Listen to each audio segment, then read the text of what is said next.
Et salut tout le monde! On se retrouve aujourd'hui pour la review du chapitre 1030 de One Piece. Avant que la vidéo ne commence, je voulais vous remercier fortement pour les retours qu'il y a eu sur ma première vidéo. Ça fait vraiment chaud au cœur. Alors, cette semaine dans One Piece, on a eu du très lourd. J'ai vraiment kiffé ce chapitre et j'espère que vous aussi.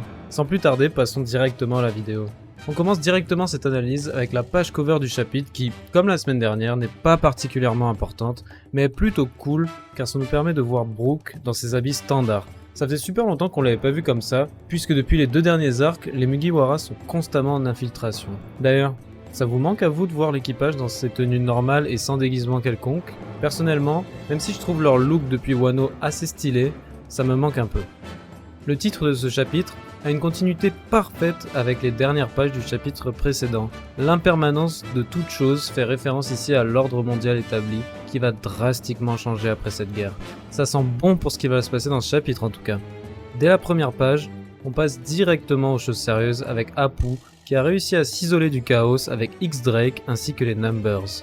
Encore une fois, on a droit au côté perfide d'Apu, qui après avoir trahi à peu près tout le monde, continue de plus belle et veut maintenant se retourner contre Kaido, mais aussi contre Luffy et les autres pour voler le crédit de la victoire à la fin. Je le trouve tellement détestable. J'espère vraiment qu'Oda lui réserve un traitement bien particulier. En gros, j'espère qu'il va se faire poutrer comme Hawkins. Ouais, c'est ça. À la page suivante, on revoit Nami et Usopp, qu'on n'avait pas vu depuis quelques semaines, mais le plus important est qu'ils trouvent les jambes de Kinemon en train de courir seules, mais contrairement à Punk Hazard, elles pissent le sang cette fois-ci. J'étais franchement choqué quand j'ai vu ça, et ce que je disais dans la dernière vidéo sur le fait qu'il y a énormément de parties du corps coupées durant cet acte devient encore plus vrai. Mais là, c'est carrément hardcore, on dirait qu'Oda est en roue libre. J'avoue quand même que l'explication qui est donnée plus tard selon laquelle Law n'aurait pas totalement réassemblé Kinemon ne me convainc pas de ouf. Law n'a qu'à rassembler personne et tout le monde peut se séparer à volonté et contrôler ses membres à distance comme Buggy à force. Bon, au moins ça explique pourquoi ses jambes se collent au gifter qui sort une girafe de son cul. Et oui, j'aurais jamais pensé dire cette phrase non plus. On découvre ensuite que Kanjuro a fait venir ses jambes dans le but de sauver Kiku, qui est en train de se vider de son sang dans le grenier de la tour gauche. N'empêche, je sais pas si j'ai mal compris, mais si c'est Kanjuro qui a fait ça à Kinemon, il est vachement plus fort que je l'aurais pensé. Même s'il est lui aussi à terre, c'est le seul encore en état de bouger. D'ailleurs, Kinemon était assez naïf de croire qu'il était mort, selon moi. Et là, d'un coup, Orochi se manifeste. Je ne sais pas exactement comment il communique, mais ça n'a pas l'air d'être de la télépathie, puisque Kanjuro peut l'entendre. Si vous avez compris, vous pouvez m'expliquer ça directement en bas dans les commentaires. On voit qu'il a une très grosse emprise sur Kanjuro, car il le manipule afin de l'utiliser pour qu'il se suicide, et emporte tous ceux qui se battent actuellement avec lui. Kanjuro crée donc une espèce de monstre de feu qui a pour but d'aller faire exploser la réserve de munitions. Espérons que Yamato y arrive en premier. Après cela, on a de très belles pages qui montrent les points de vue des différents personnages principaux de cette bataille. Et même si ça ne fait en rien avancer le scénario, c'est quand même plaisant à voir.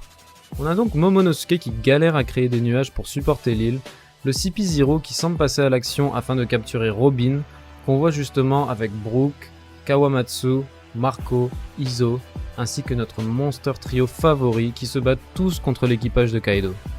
Le tout est supplémenté du monologue de vengeance d'Orochi. Avec Apu, Oda nous a servi un chapitre qui remet en scène les pires lâches de cet arc. Je pense que je ne suis pas le seul qui espère qu'Orochi se prenne également ce qu'il mérite avant la fin de la guerre. Le pire, c'est qu'il laisse Kanjuro exécuter le soi-disant pacte de suicide du clan Kurozumi, alors que lui, comme en son habitude, compte se défiler pour sauver sa vie avant que tout n'explose. Quelle ordure, franchement.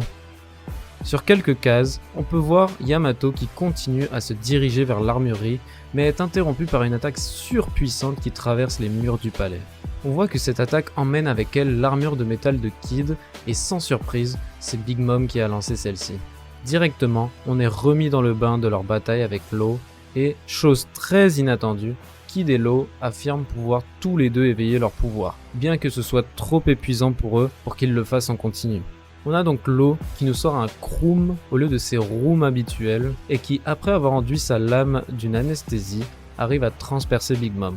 On voit une grosse différence ici, car normalement, les pouvoirs de Law ne devraient pas affecter de la sorte quelqu'un avec un haki aussi puissant. Cependant, le fait de transpercer Big Mom en lui-même est inoffensif. Ça lui permet apparemment d'injecter son attaque directement en elle. Ça reste assez mystérieux, je me demande ce qu'il s'est passé pour que Big Mom prenne des dégâts aussi violents, mais en tout cas, c'était épique. Law est directement suivi par Kid, dont l'éveil de son pouvoir lui permet de rendre Big Mom magnétique et attire donc vers elle toutes les poutres en acier des tours du palais. On a du mal à se rendre compte de la force et de la vitesse à laquelle elles arrivent sur Big Mom, mais puisqu'elle semble crier de douleur, ça doit sûrement être très puissant. C'est évident que ça ne va pas la finir selon moi, mais c'est un bon début à une nouvelle portion de ce combat. En plus, même si tous ces moments sont épiques, j'espère que l'éveil des fruits de Kid et Law ne se limite pas à ça. En plus, il nous faut des explications sur comment tout cela marche. Au final, on ne sait pas exactement quel est le fruit de Kid et comment marchent ses pouvoirs. On sait qu'il peut faire son corps agir comme un aimant, mais est-ce vraiment juste le fruit du magnétisme? Peut-être que c'est plutôt le fruit d'un métal ou d'un élément extrêmement magnétique qu'il aurait en tout temps dans son corps. Il aurait alors fait apparaître cet élément dans le corps de Big Mom pour la rendre aimantée. Ça pourrait être réellement intéressant, car son éveil pourrait impliquer la production de cet élément. On a tous vu les vidéos qui montrent des aimants tellement puissants que lorsqu'ils finissent par rentrer en contact, ça crée des étincelles. S'ils pouvaient produire un aimant positif et un autre négatif pour qu'ils écrasent l'ennemi, ce serait vraiment excellent. Dites-moi ce que vous pensez de ça en commentaire. On peut se dire que Luffy doit lui aussi éveiller son fruit durant cette bataille. S'il ne le fait pas, on peut se poser de sérieuses questions sur le rapport de puissance entre lui et Kid. On avait déjà vu à quel point celui-ci était résistant la semaine dernière, et cette semaine, on a pu voir son côté offensif destructeur. C'est vrai que Luffy a déjà eu beaucoup de power-up durant cet arc avec le Ryuo et l'utilisation du Haki des rois offensifs, mais on dirait qu'il n'a toujours pas de moyen de battre Kaido en pur 1 contre 1. L'éveil de son fruit est le développement logique de ses pouvoirs. Quelle sera sa nouvelle capacité si cela se passe selon vous? Personnellement, je vois mal le fait de pouvoir changer ce qu'il y a dans l'environnement en caoutchouc, car à part potentiellement lui servir de support pour se propulser encore plus vite ou amortir ses chutes, ça ne semble pas très utile. Et encore, pouvoir faire ces deux choses lui est déjà permis avec ses habilités de base. J'espère que Oda va nous servir un éveil extrêmement badass. Je ne sais pas pour vous, mais malgré sa simplicité, le Gomu Gomu no Mi est l'un de mes fruits préférés et j'ai toujours adoré comment Luffy utilise ses capacités. Que ce soit le Gear-Second, le Gear-Third ou le Gear-Force, j'ai toujours trouvé cela très organique et ingénieux. Voilà qui conclut cette review analyse du chapitre 1030 de One Piece. Si vous avez aimé la vidéo, n'hésitez pas à lâcher un like sous la vidéo et de vous abonner, c'est gratuit. Partagez la vidéo avec vos amis fans de One Piece et écrivez-moi en commentaire votre avis sur le chapitre ainsi que ce que vous aimeriez voir la semaine prochaine. Vous pouvez aussi aller me follow sur Twitch pour être au courant lorsque je passerai en live très bientôt. Vous trouverez aussi mon compte Twitter en description, je vais commencer à être actif dessus dès maintenant et vous aurez toutes les updates relatives à ma chaîne dessus, ainsi que des discussions sur ce qu'il se passe dans la communauté One Piece. Allez, à la prochaine!